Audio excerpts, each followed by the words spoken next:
Hello, and welcome to this edition of Wednesday Editions with me, Big Sky 35. I was trying to get my area over here to work to do my first time over there.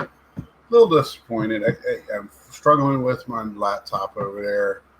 I don't use it very often. I thought I had all the updates. It was working fine. When I tested it 2 weeks ago, I thought this little stack here would be a good way to kind of get the first one in at my new setup. I'm gonna work with it a little bit more because it's disappointing because I plan on doing a little bit with it at the national. But anyway, let's get to it. The first thing I want to show is Blair or Blake Monroe, I think is what she's going by.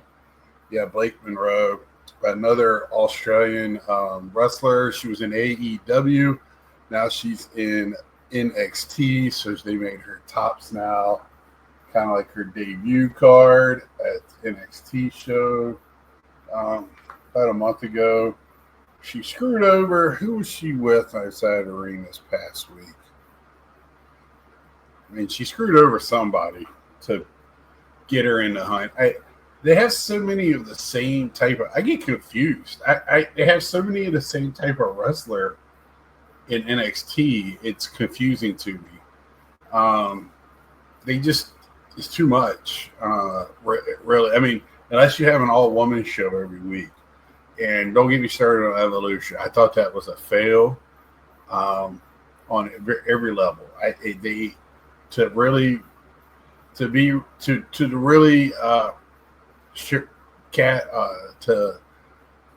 the women's division, fine, but to promote it, to push some wrestlers maybe that just needed that nudge to the next level. I thought it was a really, really missed opportunities. And I don't know what's really going on with WWE. The WWE is, AEW has a chance to make a move. That Dallas show, they're all in, was huge, epic. They need to hopefully not do what they did before and try big arenas week after week. Keep your small shows and keep the momentum going. And, I mean, I thought they had a very good show, did some good things. But, that was, I don't know. This next one is Stephanie Vacure and Lola Vice. Lola Vice is kind of making a big name for herself in NXT. She's tagged up now. I can't remember the other one, but Vancouver won the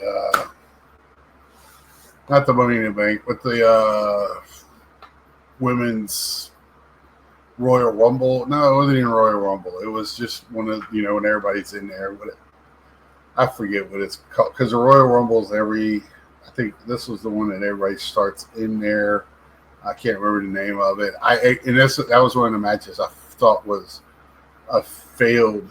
She's pretty much a top talent where you could have really pushed somebody else or even let Natty have her last hurrah instead of doing it in the indies.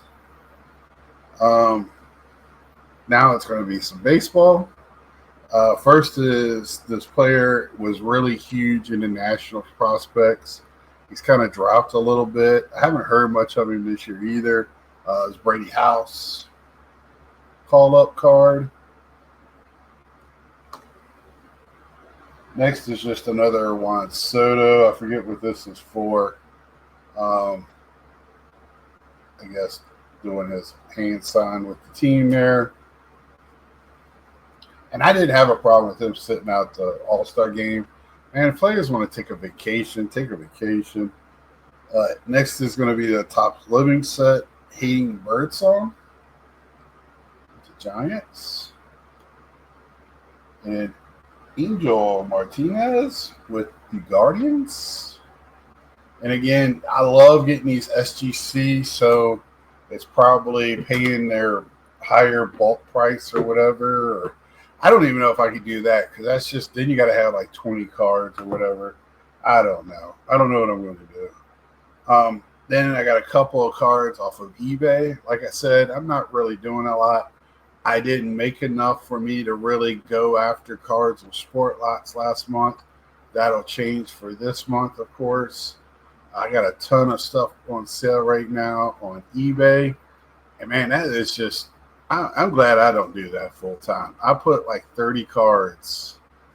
I learned a lesson. Learning, right? So I put like 30, 35 cards up on auction or with the offer, best offer or whatever. Because I've been doing that. I've been selling some cards with the best offer. But man, as soon as I put up some big dollar cards, I was getting dumb offers. And I was looking to see if it was my friends joking with me or what.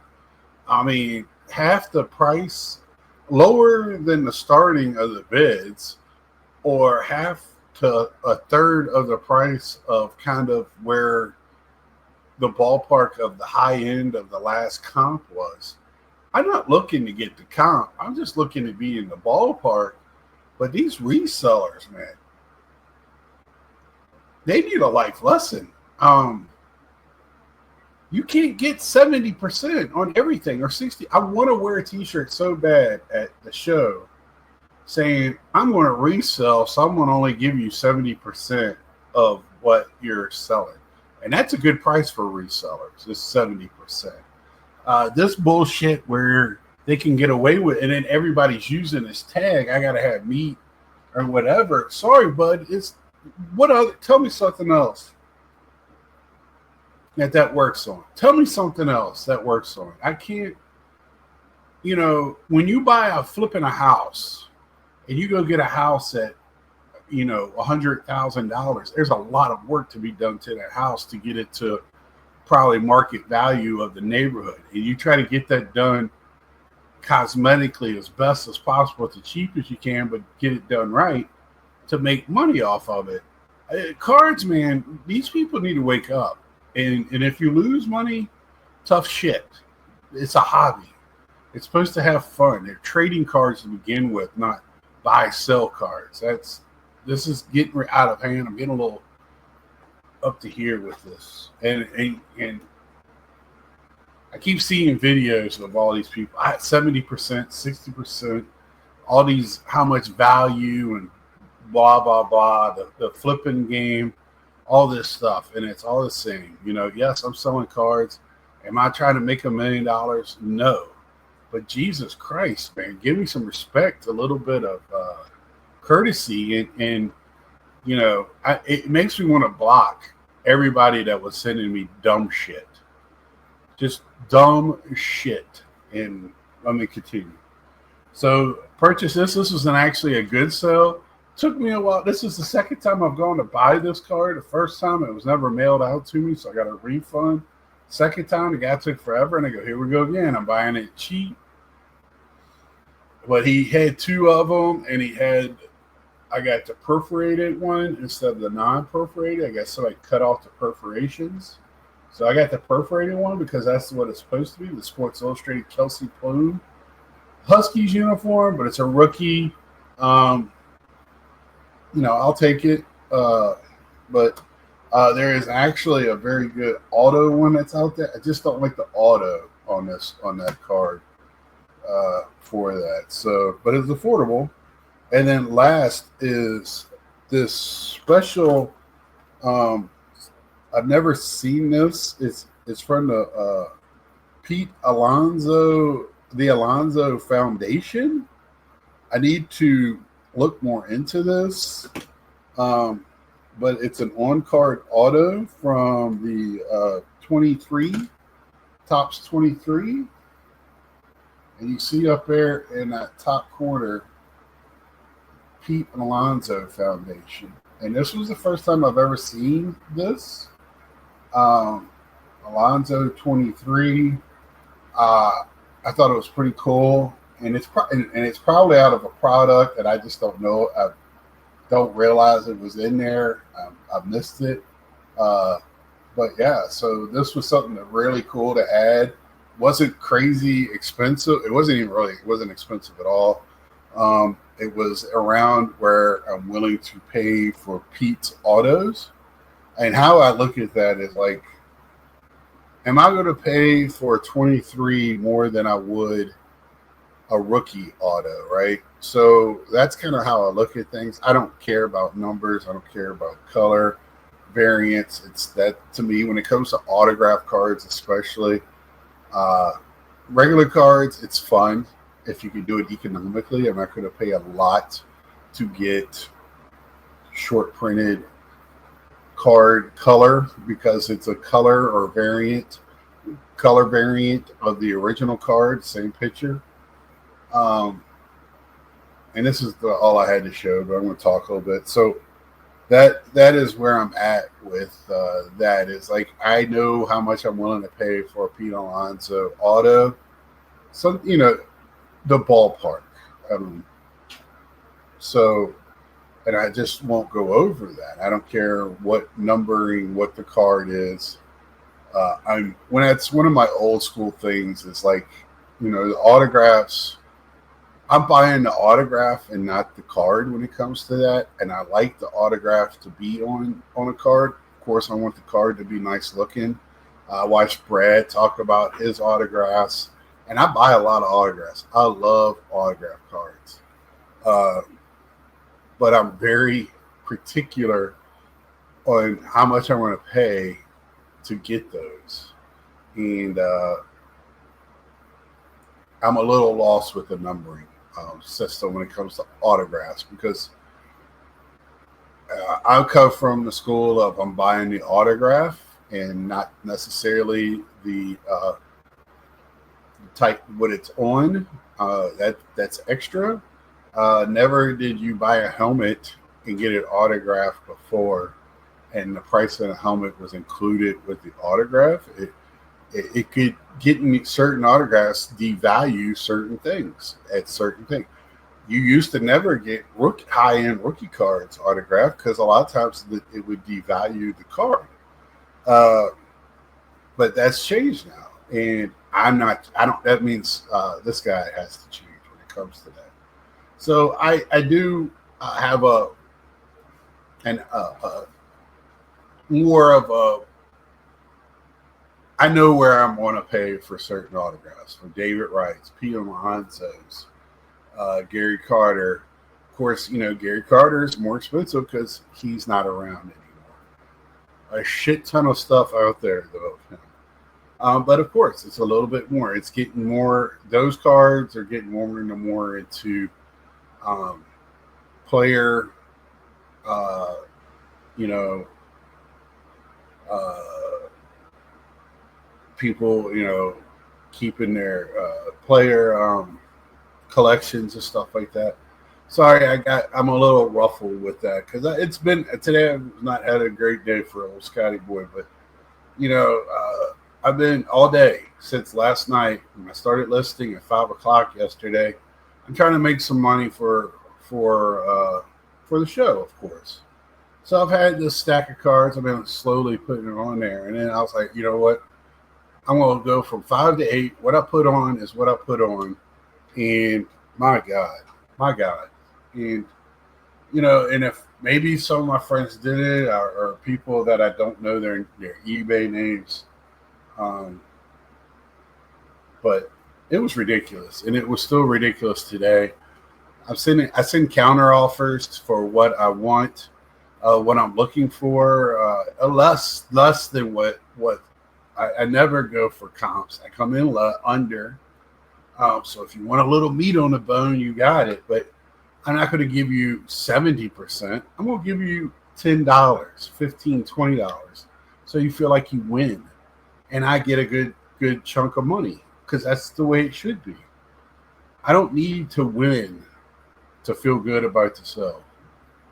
And I know very quickly the type of person that's buying it is not collectors. It's people that's trying to make as much money off of people's. I don't know if they thought this guy's selling a bunch of stuff all at once to get rid of it because he's got to, get that money. I'm a collector first. Those cards can stay in my collection forever for all I care. I almost stopped and I almost started pulling everything off and said, screw it, I'm not selling nothing else. If I do, it's going to be in person. I just don't want to carry around a bunch of cards at the show. I did it. I've done it before. Um, I'm not comfortable doing it. I'm not comfortable pulling out cards. And the funny thing is I did it for Mike a couple years ago, and ended up working well for Mike. I could do it for somebody else, but it's tough for me. Uh, the worst that could be told to me is no, but I don't want to hear no, and then I got to put it back all the way, and then I just feel like I'm in the way. It's not a fun time for me selling. I just rather look at the cards, buy what I want, sell them this way, make some money to take with me, extra money, because everything that I get will be extra. Probably will go right to my credit card, so I can use the credit card at the show if I want to. Uh, so, that's just how it is right now with me. And it was tough. It was a tough night. It calmed down. I think when I started doing the counter offers, I mean, I had a Dela Cruz. I wish I had a sitting here. I think I was asking, like I put it up for the starting bid. It was like $50 maybe. And I started getting offers for $20. And then I got an offer for 55, 75. And then I got a serious offer at around 100. But then I was just so bitter. I got one for 120. I put 125 because that's kind of what my target is. And I was like, because there's really no comps. I'm trying to comp it off of other stuff that's been sold. And it's a 10. It's a PSA 10. So it's not crappy SGC or, any other. It's the PSA, the gods of the hobby. That's what it is. But like I said, I had some stuff at work today. Not a bad, just kind of disrespected at work, and I got to work today, and it just was a bad day. And I probably share too much of my feelings on here, but it's just a good bouncing board for me here. And but they did feed us hamburgers and hot dogs. It was National Hot Dog Day, if anybody didn't know that. So that was pretty cool. And we had a very cool ice cream truck. So I risked death and got some ice cream for free today. So that parts were cool. Work was also pretty cool, just a little disrespect. And but man, I bet you I had 100, and I'm sure I'm not the only one. Maybe I just need to turn off my alerts for eBay. I just don't get many alerts. A lot of my alerts are set up for things that I'm watching, particular cards that I'm looking for that I am willing to overpay for in the Pete Alonso and Gary Carter world. And that's why I have it. And it was just a bad 24 hours. So with that being said, that's my cards. Like to get my laptop running so I can use it at the National. I really want to set up at Thursday night. And if there is a Thursday night, I haven't heard anybody say officially. I know unofficially it's not like a rental place. We could just go sit there anyway. And then Friday night, I really want to go to a WNBA game, but if the prices don't come down at all, I don't see me wasting, bad phrase, spending that much money on a WNBA game to see players I like to see, but not my favorite players in the league. And I do have other players I like to see other than Caitlin Clark, but to spend $65 to sit in the rafters, that's when I could hang out with my friends. It's going to be a wait and see. And, Ed wants to sit down low, and I'm not going to pay in the hundreds, $165, $184, $130 to sit down in the lower. If it was Caitlin or the Sparks or somebody else, I'm trying to think, Dallas, then I would. But I just not for the worst team in the league playing. I just and right now I'm I love the game the WNBA, but I'm getting disenchanted with it very fast because of reasons, and I might do a one-off on that too. I don't know yet, but anyway, that's what I got. Sorry for babbling. Just a handful of cards, things that I love. Putting, this one, love picking up this one. I mean, the Plum rookie, some rookies, tops now. I've gotten into Panini Instant now. I really like those cards because I like the history of the games. And history happens every day. So with that being said, like, share, tell a friend. Subscribe if you haven't. Let me know your thoughts are. One more thing. You heard that, so I got to one more thing. So I put in I meant to talk about this earlier. A lot of disgruntled today. So 5/1/25 CG SG whatever the third company CGS is that the name of it? And I thought I was hoping to have one sitting out here. I'm so upset with them right now. I can't remember who they're supposed to be. CGC. So 5/1/25 CGC got my cards. It was a 30-day turnaround time. So while it was there, it changed to 45-day turnaround time. Ain't nothing moved. It just sat there, blank page. Then it finally got to, after 45 days, it got to grading, encapsulating, blah, blah, blah. Then it changed to 50 days turnaround. Well, so I'm sitting here today. I'm going away this weekend, and then I'm going to the National after next weekend. So I call him. Guy answers the phone, asks me what he can help me with, and I told him what I go. I just called him to see if there's an issue with my cards, a problem. I know somebody else turned in cards.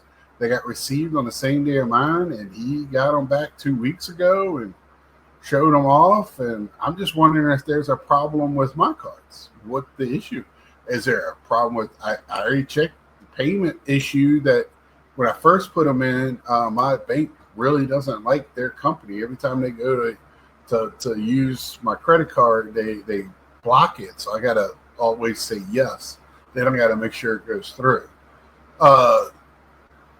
So I was just wondering, is there an issue with a card or something? I had no emails.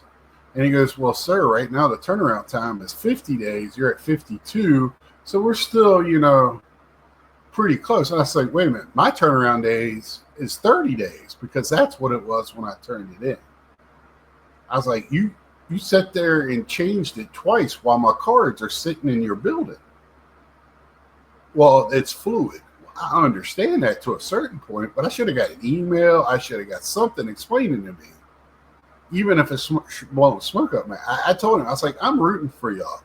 There's enough turmoil in this trading card world with grading that y'all have a shot of really doing something, but y'all are fumbling every chance you get. Every chance. And, I asked them if they're taking, I've been with y'all since y'all started taking sports cards, and, I don't get it. I don't get it. You don't have any communication other than to tell me that the days of wait and turnaround time then that means nothing. Then you could just keep doing that. I couldn't imagine going to a restaurant. They're going to tell you the standard 15 minutes, and 25 minutes later, they're going to say a few more minutes, whatever. But could you imagine if they just sat there and just kept escalating the time by 30 minutes or 15? You'd be sitting there 4 hours later expecting to still be happy you're there? I mean, don't you think you should smooth this over? Send an email, do something, reach out and go, hey, we're having issues. We're having X, Y. A lot of shows, give me some bullshit reasoning that you didn't know was there when it was 30 days that's there now because it's at 50 days. That's all I got. Till next time, subscribe if you haven't. See ya.